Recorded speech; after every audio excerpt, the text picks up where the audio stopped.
Hi, fucking love everybody. This is Fett here, and we are doing another Fett-ish movie review. Today's movie, Black Panther from Marvel. Now, with all movies, we are going to be judging based off of a strict criteria of watchability, pacing, continuity, effects, characters, plot, originality, or even how well it sticks to the source material, presentation, style, and overall entertainment value. Now, of course, with this movie still being in theaters, just out of theaters, it is still too close, so spoilers are ahead. Anyway, as I always like to do, I like to start off with some of the things that I feel the movie did pretty well, go into some areas where it could improve, and finish off with some strong notes before giving my final decision. So, without further ado, let's jump into Black Panther. Now, Black Panther isn't really that bad of a movie overall. It's a pretty solid film, and it's kind of average in some areas, mediocre, and excellent in other areas. It wasn't necessarily terribly bad anywhere. However, there are a few things I will have to go over, but we'll start off with some of the things I thought that were pretty excellent, which I have to say, a lot of the side characters, especially the three main women in Wakanda that they went over, the leader of the guard, I can't remember the character's name off the top of my head. I do apologize for that. Unfortunately, she wasn't in Civil War, or not Civil War, Infinity War. But the princess from another tribe, or another nation, who was, as jokingly called, the on-again-off-again girlfriend, as well as T'Challa's sister, I believe Shuri is her name. Those three were actually really good characters, as well as I did like the continuation of Andy Serkis and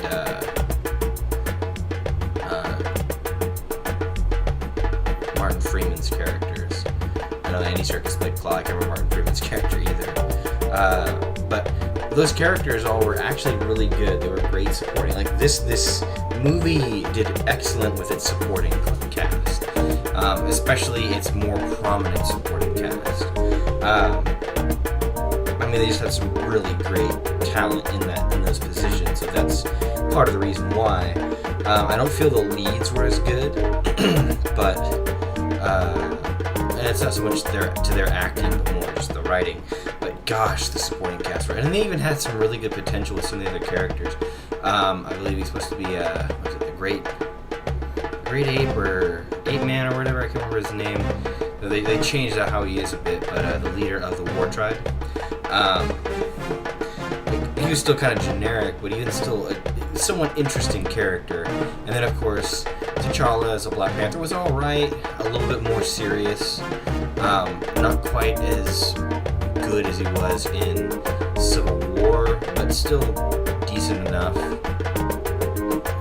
I like that they had him be challenged by all the ideas he was facing and tried to really balance between holding to tradition and doing the best for what, trying to mostly do what's right for his country, as well as feeling a sense of duty to the world, kind of the whole, motif of Marvel, which is great power comes great responsibility kind of thing. And Killmonger was alright. The more and more I think about him, the less and less I really like him as a character. I mean, he's still alright. I think the biggest issues were just the cringeworthy parts. But overall, I'd say for characters, it was definitely solid. Just the three alone, and then just Andy Serkis is having a good time as Claw. Like those four, I'd watch it again just for those four. The overall presentation was really good. While I didn't necessarily care for a whole lot of the CGI, it was a very well presented film. It looked amazing. amazing. It had really good camera work. I felt, or decent, engaging camera work.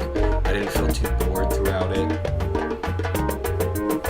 So it was very, very good presentation. And some of the places where it was dark, but I mean, just the environments and everything, it looked very good and presented very well.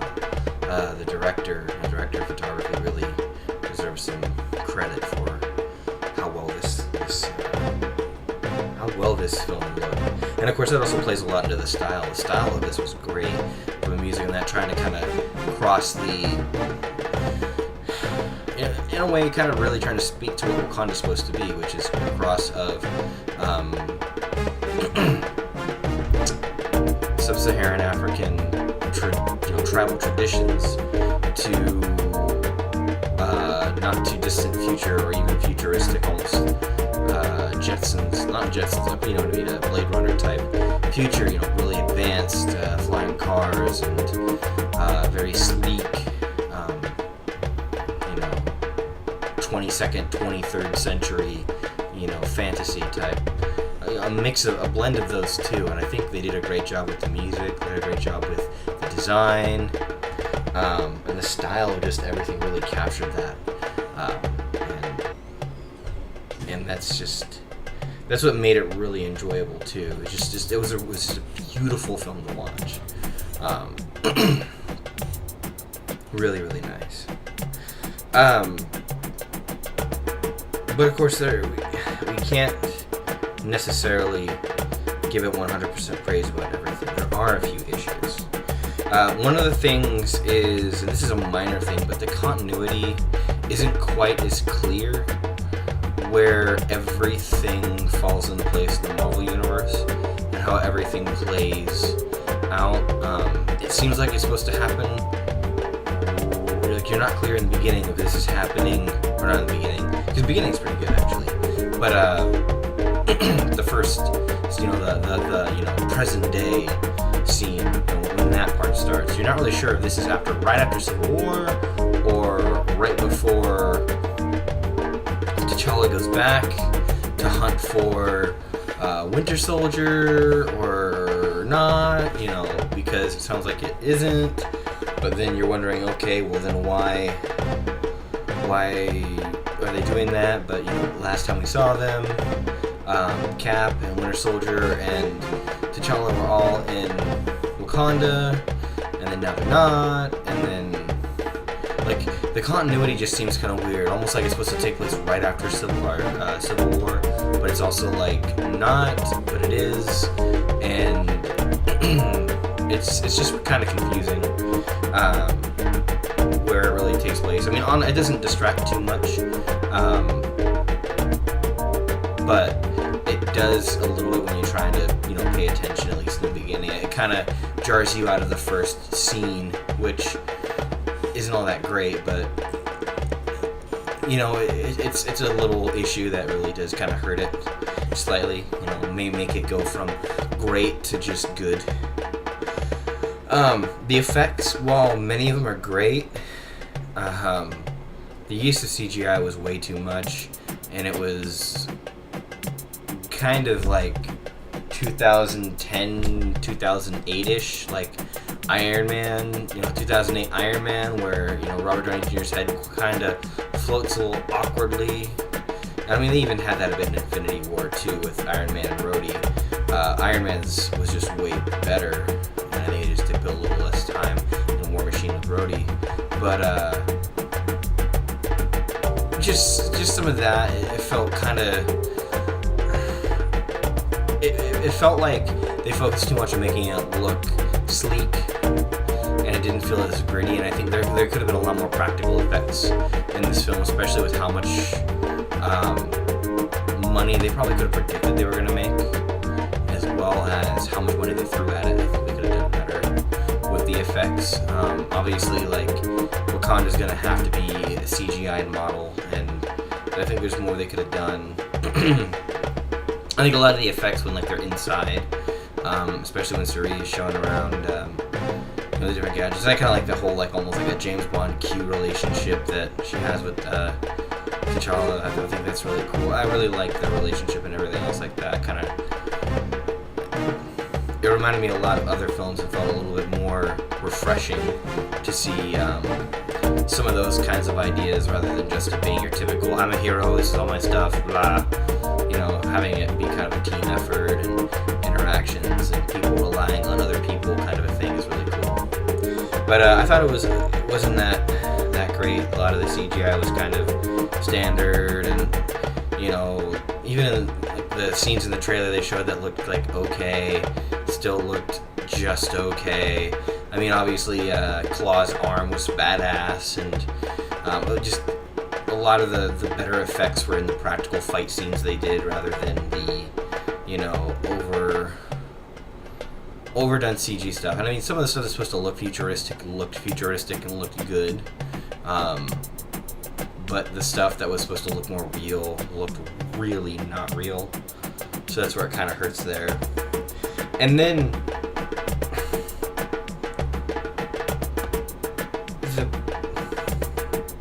the plot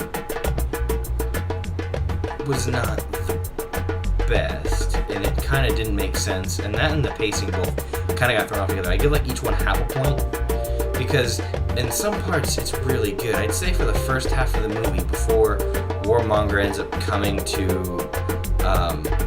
Wakanda, it's really good, it's intense, you didn't know what was going on, you could feel kind of everything going on there. But then just like a lot of the just stupid decisions by the characters where they could have just said one or two things, or they done one or two, just kind of contrived or really stupid character moments that made no sense. You know, the leader of the border tribe, you know, he's upset because Claw killed his father, and T'Challa promises, we'll capture him or kill him. They capture him, Warmonger breaks him out, and then ends up killing him later, and brings him to Wakanda. I'm just like, does he know that he's a wanted criminal? Did he know somehow to bring him to the, like, it's just kind of like a lot of right things needed to happen, and a lot of just like, well, you know, things that should have been explained, you know. When T'Challa comes back and he couldn't get Claw, he should explain, no, someone escaped and Satan captured him and broke him out of our custody. We couldn't do it. We were getting information. We were going to bring him back to Wakanda for judgment, or, you know, for trial, but someone got him away from us. That would have all, you know, but the thing is that would have raised suspicion, and what I think would have been better is instead Warmonger having to kill him, and maybe, or, you know, it created a lot more issues that needed to be, and the whole, like, birthright thing, and I understand, like, Warmonger's supposed to be bad, but too, just the whole, like, I'm gonna beat this over the head. This is something that just really, really took me out of the film, made me just roll my eyes really hard. A lot of the, like, some of the things, like, especially maybe more from Wakandans, didn't quite bug me, because it's like if you're watching from afar, you would notice things and maybe have certain ideas in your heads about, you know, like, oh, well, Wakanda might view people from England, you know, from just white people from the West, maybe as colonizers, because they haven't dealt with them too much, and maybe it's just an ignorance thing with them they could have played on as like a we're ignorant too kind of a thing.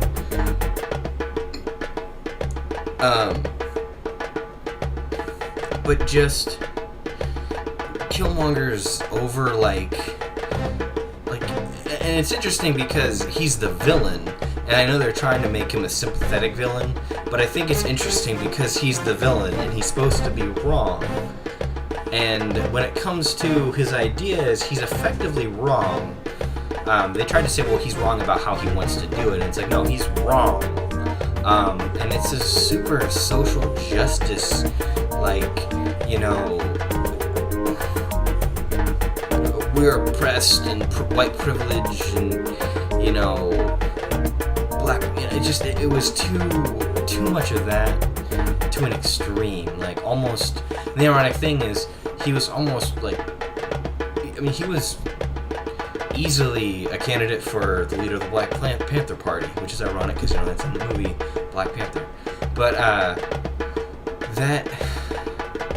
that kind of radical ideologue is not necessarily sympathetic. I mean, you can make certain characters like that sympathetic especially when they, like Malcolm X, when they realize, you know, they're reached by someone who's a bit more, you know, reasonable, like, a lot more reasonable, like, say, Malcolm X and Martin Luther King Jr., where Martin Luther King Jr. is like, hey, no, don't be violent, segregation isn't the answer, because Martin Luther King was like, no, or not Martin Luther King, Malcolm X was like, no, we'll segregate and be just as violent, because he interpreted only the violence, only the bad, and didn't see that most people are good and tolerant and caring, and at worst indifferent to each other, but would still rather cooperate. And that message just didn't really come across. It's ironic because you would think that T'Challa would have been more of the person to push that, because he kind of was pushing that already. Like, no, we need to work with other countries. We need to work with people, especially that being the lesson he kind of learned in, to not judge people just, on the superficial. That's kind of the lesson he learned in Civil War, where, it's believed that Bucky just did it and he wanted to just seek vengeance for feeling like he was wronged, and he realizes that no, you need to think deeper and look into what's really going on, and that just kind of was floated over, and they kind of excuse a lot of Killmonger's just terrible shit because he grew up in Oakland, and his father was killed for a legit reason. And that's the other thing too, is like, I think they tried to touch on something, at least it was a little bit too, it had too many tropes of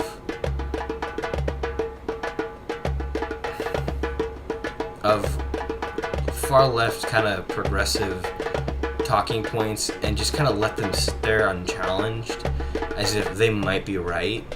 And it's like, okay, you gotta realize that, like, and this is what I kind of saw is, and I'm surprised that there wasn't as much backlash. I mean, the issue is that Warmonger's just this terrible person, and part of being is that his dad ended up being a terrible person, and kind of threw him into this continuous cycle of violence and crime and hate, and almost ideological,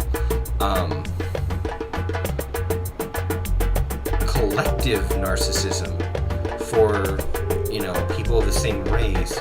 That his father was like that. His father was willing to kill people who were his family, friends, and kinsmen, and, countrymen, for his overarching idea how that should be wrong.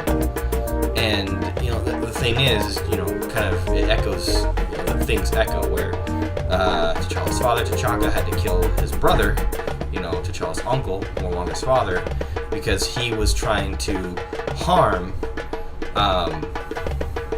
people for an idea, where T'Challa does the same thing, but in a bit more grandiose thing. And that fight was kind of cool, but also really fucking fake. But just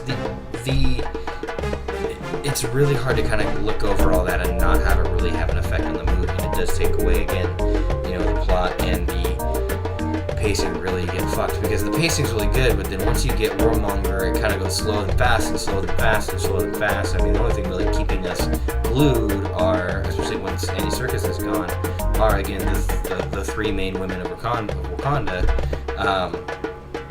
and so it just really kind of focuses there. But of course, there's still some good things about it. It's still a very entertaining movie. I'd still give it that it's entertaining to watch. I'd still watch it again. It's obviously very watchable. It gets hurt a little bit by that, so maybe half a point there.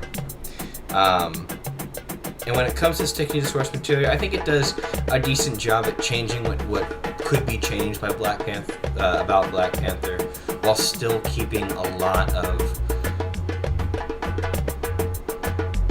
subtext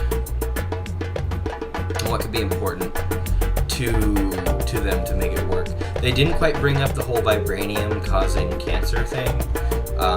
Granted, that's minor, and how like there's a bit of a dichotomy where certain parts of Wakanda are really suffering because of it, and obviously the main tribe of the tribe that worships the Panther, they are doing better and that stuff, but it wasn't necessary. I think they did a decent job of showing that they were kind of a cohesive country and they had their traditions and they were kind of on the brink of essentially joining the rest of the world. And I think it was kind of good too to show like, hey, you know, join the rest of the world, come to the 21st century kind of a thing.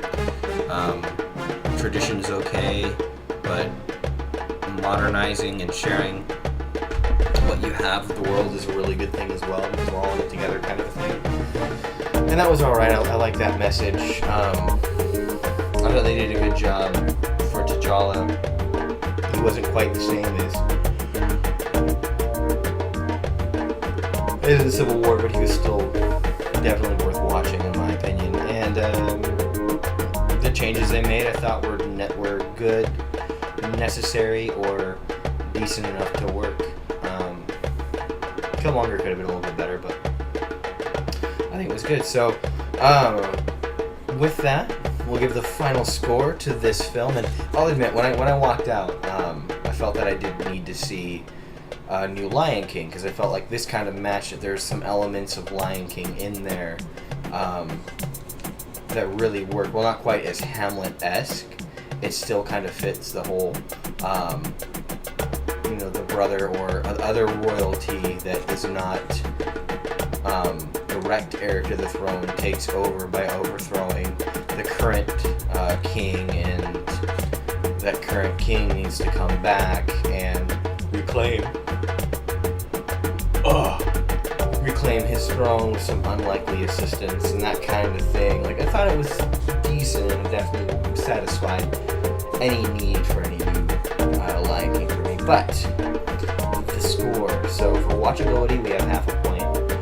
For pacing and plot, we have half a point. For continuity, we have half a point. For the effects, we have 0. For characters, 1. Style, 1.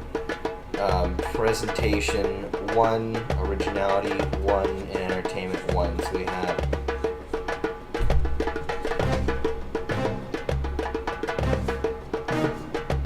so a total of 7 out of 10, which is not damn bad, and that's honestly where I would put Black Panther. I don't think it's as bad as people like to say it is. I don't think it's as good as people like to say it is. But I definitely would say it's for a Marvel movie, it's about mid-tier, and for your average just movie, I'd say it's good. It would have been great for the summer, and I think it would have been done very well in the summer. It obviously did well through,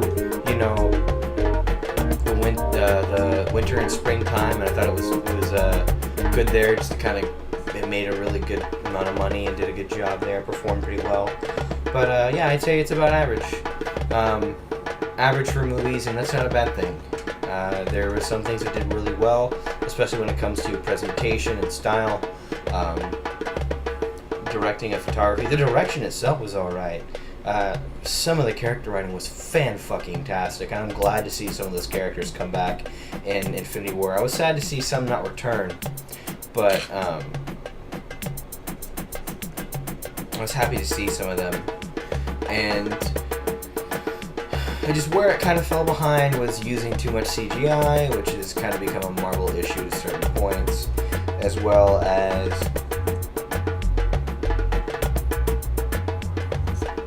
not necessarily being the best plot or having the best plot or pacing. It just kind of is a little hurt with kind of not having quite a clear focus to a certain point as to what the issue is and what characters they're really trying to make you feel for. I think if they wanted to make Killmonger more relatable, I think they could have made him less evil, because it's really hard to relate to someone who is that evil and selfish. I mean, that type of a character is the character you usually see who violently overtakes, you know, who takes what they want, like the Scar evil king type that is not a good leader because they're only out to lead for themselves. And while he did have an idea of like, well, I want to do this, it still was a bad idea, and it was still, again, it was collectively narcissistic, because essentially he wanted to kill or punish, I mean, in a way, like they tried to make him a bit more like Loki, but Loki made a little more sense, where Loki was trying to prove something because he felt that he wasn't loved the same way, or I felt he had something to prove and had a bit of some emotional issues, and had a potential for redemption, where Killmonger, he kills his girlfriend, and he just doesn't really care. He's just out. He has no no love or care for a lot of people that really haven't wronged him. People he probably fought alongside with and would kill them. So that's just that. But yeah, 7 out of 10. Not bad, Black Panther. Not bad. Next movie I'll be reviewing will be Infinity War. And damn, hello truck. And damn, is that one worth reviewing. That movie is not too bad. I don't think it's the greatest. It's probably going to do better than this. It might get actually a really high score. However, we'll see how it does. I'll also probably be doing Jurassic Park. Actually, I'll do Jurassic World, because I have some things to say about Jurassic World. It was the first movie I wanted to review back in 2015, but I'll have some things to say about Jurassic World before Jurassic World 2 comes out. So, thank you very much for joining me for a Fett-ish review. This has been fun. I hope you enjoyed it. Thank you for watching. Make sure to click that subscribe button, and make sure to give that like button a nice good game on its top little butt. Make sure to check that description just a little bit down, scroll a little bit, whatever you gotta do. Touch screen flip thing, swipe to find it, and you'll see some other great content creators like CapnBowser, Superlude, Squiddle, Starwhip, April, everyone. They got some great stuff there. They're all over the interwebs, from YouTube to Twitch and beyond. And make sure to check out some of my other content as well, some other reviews I've done, how-to, and a few other things. So, thank you again for joining me. You guys have a good fucking day. Good night. Wakanda Forever!